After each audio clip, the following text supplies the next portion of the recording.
early settlement panel, or you may hear it by the phrase ESP, is a mandatory court event. And there's lots of mandatory court events in your divorce case, but this is perhaps the most substantive in that you get information from a third party.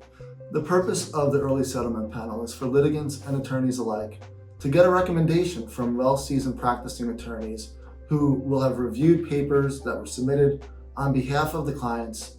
to the panel and get a recommendation as to what their case might look like if tried before a sitting Superior Court judge. It will allow the parties, if they are comfortable with the recommendation of the early settlement panel, to reach an agreement at that court appearance and potentially stop the financial bleeding that would have existed up until that point by going through the divorce process.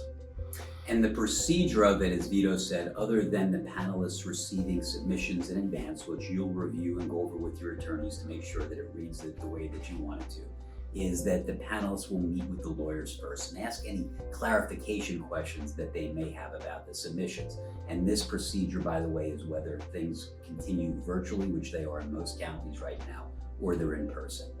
After they speak to the attorneys, they will talk amongst themselves and they'll come up with a unified recommendation as to how they believe the case should best be resolved, based upon the facts of the case and based upon how they believe a judge would apply the law of the state of New Jersey to the facts of their case. After they come up with that recommendation, they'll bring the parties and the attorneys back into the conference room or the virtual room and give them that recommendation. And after receiving that recommendation, the litigant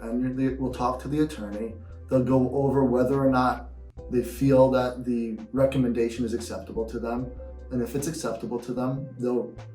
potentially enter into a memorandum of understanding or a marital settlement agreement at the economic settlement panel. And if not, the next step is to go to mediation, where they will have to continue on the divorce process, and it is also a required event if their case does not settle at the early settlement panel.